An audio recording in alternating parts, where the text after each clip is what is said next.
सतनाम साहेब बंदगी सभी भक्तात्माओं को, सभी साधु संत समाज को। आज हम आप लोगों को बतलाएंगे कि मोक्ष पाना कठिन क्यों है। जी हाँ, कोई भी कार्य कठिन क्यों हो जाता है और कोई भी काम आसानी से कब होता है। जी हाँ, देखिए, मोक्ष पाना कठिन नहीं है, कठिन है मोक्ष मार्ग में चलना। क्योंकि परमात्मा के दर्शन तुम्हें करना है, परमात्मा को जानना है, आत्मा को जानना है। ये काम कठिन नहीं है, ये सरल है। ये वेदी गुरु आपको 3 सेकंड के अंदर ज्ञान करवा सकता है। परंतु मोक्ष एक ऐसा उद्देश्य है, मोक्ष की एक ऐसी कड़ी है जिस कड़ी को मनुष्य नहीं समझता है। जैसे हम आपको बताएंगे कि मोक्ष मार्ग में आपको ऐसा ऐसा करना पड़ेगा, और आप जब करेंगे ही नहीं, आप जब आदि अनादि मुक्ति पंथ में जुड़ेंगे ही नहीं, सतगुरु कबीर साहब ने जो बताया है ऐसा तुम्हें करना ही नहीं है, तो कठिन कहाँ, नामुमकिन है, दुर्लभ है। वो तो आपके विचारों से भी परे चला गया, मतलब नामुमकिन हो गया। जब करना ही नहीं, अगर कोई आदमी कोई काम करे ही नहीं, फिर आदमी सोचे अमीर बनना कितना कठिन है, अमीर बनना कितनी बड़ी बात है, ऐसा ही मनुष्य सोचता रहे तो वो तो विचारों में ही घूमता रहता है, विचारों में ही उड़ता रहता है। विचारों से क्या होता है, तन मन धन सब कुछ लग जाता है किसी भी कार्य को पूरा करने में, और आप ऐसा करना नहीं चाहते। क्यों? क्योंकि आपको ऐसा बताने वाला कुछ कोई मिला ही नहीं। इस संसार में तंत्र मंत्र चल गए हैं, तो तंत्र मंत्र देते फिरते हैं कि मैं यमराज से लड़ जाऊं, ऐसा कोई मंत्र दे दो, यमराज मुझसे डर जाए, यमराज मुझे छोड़ दे, ऐसा कोई मंत्र दे दो। उसे बांधने वाला, उसे पकड़ने वाला, उसे काबू में करने वाला इस संसार में कोई नहीं है। अगर कोई है तो वो संत होता है, सच्चा भेदी सतगुरु होता है, जो यमराज निरंजन को भी काबू में रखता है। वो निरंजन के काबू में नहीं आता है। ये संत की दशा होती है, संत की स्थिति होती है। क्यों? क्योंकि संत सर्वव्यापी पारब्रह्म परमात्मा को जानने वाले होते हैं, और उसी में संत निर्मल शुद्ध होकर रहते हैं। जिनकी बात आपके समझ में नहीं आएगी, पाखंडियों की बात समझ में आएगी। कोई कहेगा त्रिकुटी में ध्यान लगाना, बैठ जाओगे, पता तो है नहीं क्या होता है ध्यान, क्या होता है ज्ञान, बैठ जाना है। क्यों? क्योंकि तुम्हें गुरु अभी तक आसानी से मिलता था, तुमने गुरु की महिमा ही नहीं जानी, गुरु क्या होता है। जब गुरु पाना कठिन है तो मोक्ष पाना कितना कठिन है। अभी तो आदि अनादि मुक्ति पंथ में हम डेली ही देख रहे हैं, लोगों के आधार कार्ड आते हैं, लोग नियम देखते हैं, और उसके बाद में उनके अंदर की बत्ती फ्यूज हो जाती है। जैसा ऐसे लगता है कि हम कहाँ पहुंच गए, क्या हमने सुन लिया, क्या हमने जान लिया, इतना कठिन था, अरे दूसरा गुरु ढूंढ लेंगे। जब किसी को ज्ञान समझ में आता है तभी तो वो जुड़ने के लिए आता है, लेकिन जब वो नियम सुनता है तो उसके दिमाग के सारे फ्यूज उड़ जाते हैं, काम ही नहीं करती। तो समझना चाहिए कि आप जब करोगे ही नहीं, तो वेरी सिंपल इसका उत्तर है कि जब मतलब आप करोगे नहीं तो होगा नहीं। हमने बारंबार समझाया है, कोई तंत्र मंत्र विधि विधान कुछ नहीं है। इस संसार में कर्तव्य ही है, कर्म से ही रोटी मिलती है तो उससे भी भूख मिटती है, कर्म से ही मोक्ष फल मिलता है जो गुरु देता है। तो गुरु के बताए मार्ग पर चलना नहीं है, तो अब वो फल को प्राप्त करने के लिए लोग तंत्र मंत्र बताते हैं। परमात्मा से पाने के लिए, परमात्मा को बुलाने के लिए तंत्र मंत्र विधि साधना बताते हैं कि ऐसा करोगे तो परमात्मा मिल जाएगा, ऐसा करोगे तो परमात्मा आ जाएगा। और जो आपको बता रहा है सतगुरु कबीर साहब कह रहे हैं कि सच्चे भेदी सतगुरु की शरण में जाकर उनके बताए मार्ग पर चलो तो तुम्हें और आत्मा परमात्मा का स्वरूप ज्ञान परिचय करो। साहब ये कह रहे हैं, इससे गुरु से।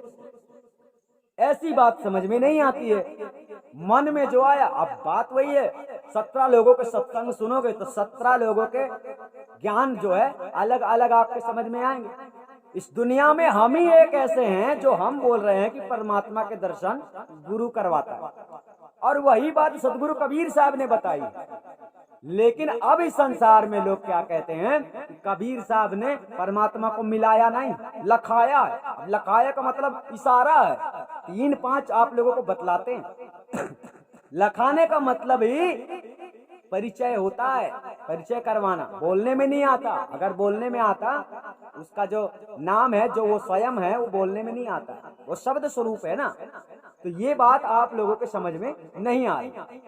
इसलिए मोक्ष पाना इसीलिए कठिन है क्योंकि तुम लोग इसे सरल समझते हो। सरल है नहीं, ये सरल भी है और कठिन भी है। हमको विश्वास हो जाए, हम जान लें कि आप परमात्मा के सच्चे दीवाने हो, पक्के दीवाने हो, तो हम तुम्हें आज ही ज्ञान लखा सकते हैं। आज ही तुम परमात्मा के दर्शन कर सकते हो। कल से ही तुम्हारे अंदर का सिस्टम चेंज, मतलब ये जो खोजबीन चल रही है ना, 17 लोगों को सत्संग सुनते हो, सत्संग सुन सुन के पेट नहीं भरता है, तो अभी तुम्हें सत्संग का ज्ञात नहीं है, सत्संग का ज्ञान नहीं है। तुमने आज तक यही नहीं पता कर पाया कि सत्संग करने वाले तो बहुत लोग हैं, इसमें से सही कौन बोल रहा है। तुम सबके सत्संग सुनते हो, झूठ बोलने वालों के भी, और सही बोलने वाले का सत्संग तो बिरले को प्राप्त होता है। यानी आदि अनादि मुक्ति पंथ में आपको भ्रमित करने वाली बातें नहीं बताई जाती हैं।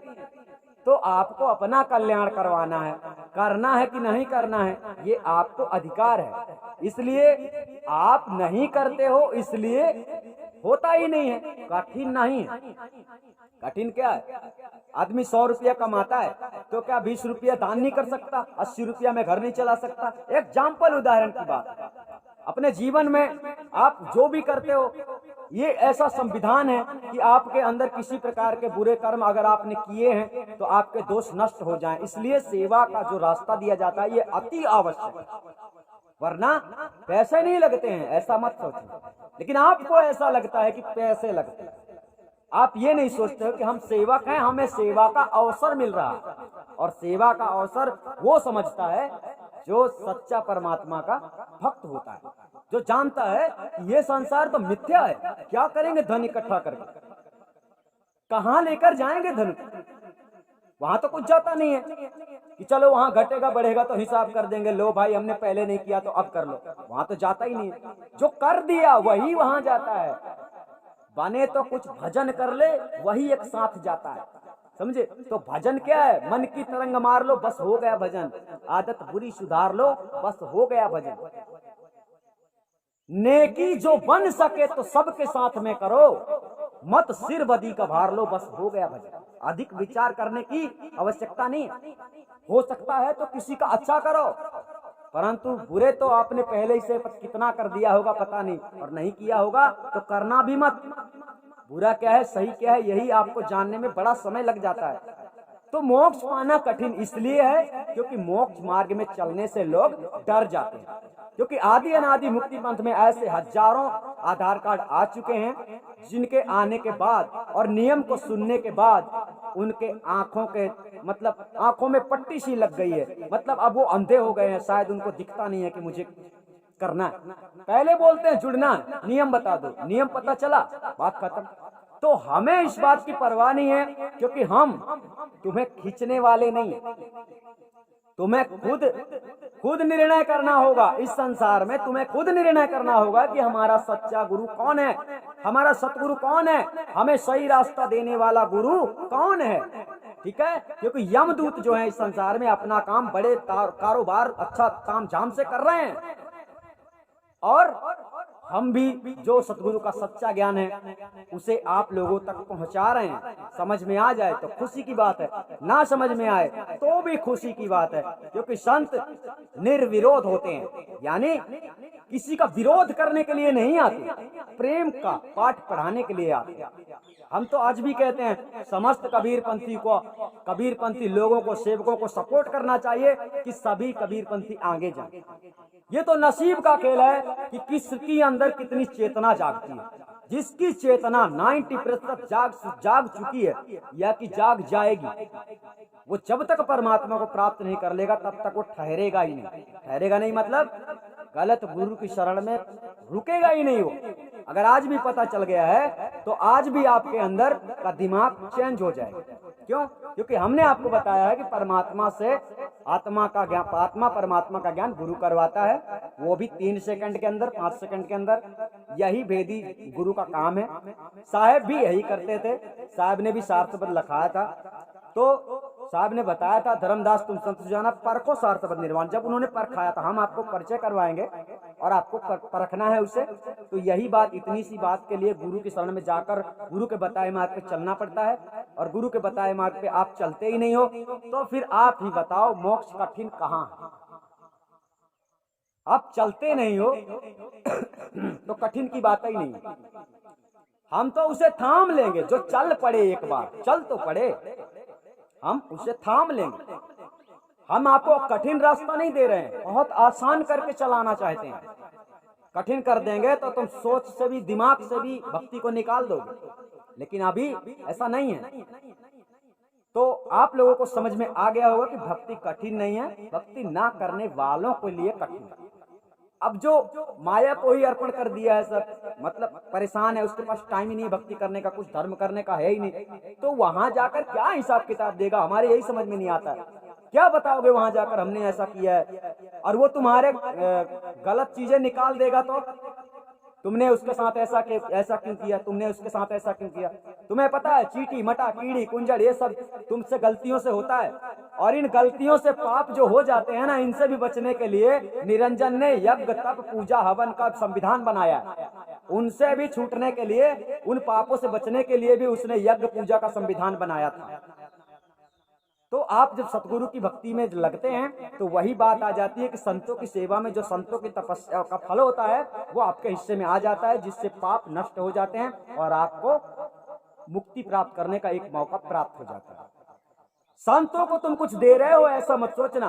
तुम संतों को जब देते हो ना, उससे 3 गुना अधिक आपको प्राप्त होता है। उनकी तपोबल की शक्ति, उनकी तपोबल की विवेक शक्ति जो आपको प्राप्त होती है वो आपको दिखाई नहीं देता, पर वो आपको मिलता। क्योंकि संत ही एक ऐसे होते हैं जो दूसरे का हजम नहीं करते, फ्री का नहीं खाते, समझ रहे? वो परमात्मा सत्ता का गुणगान करते हैं, परमात्मा सत्ता में विलीन रहते हैं, अपने सतीत्व को भंग नहीं होने देते हैं। ऐसे संत होते हैं, और ऐसे संतों की सेवा करने से भी लोग डरते हैं, जिसके फल परिणाम स्वरूप आपको मोक्ष मिलता है।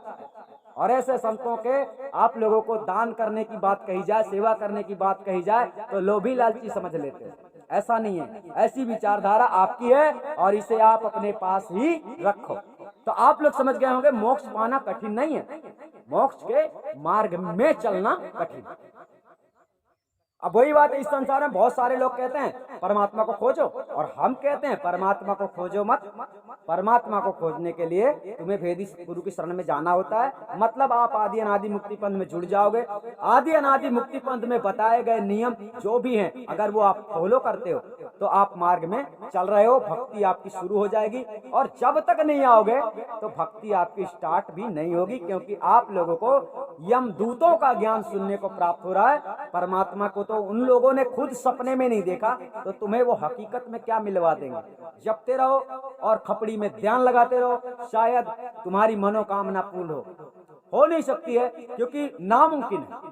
अग्नि ही होता है जो जलाता है, पानी होता है जो डुबोता है, पवन होता है जो श्वास देता है। ठीक है, तो इस प्रकार से जो जिसका जो काम है ना वही करेगा। गुरु का काम गुरु ही करेगा, तुम नहीं कर सकते। सतनाम साहिब बंदगी। हम आपको फिर मिलेंगे।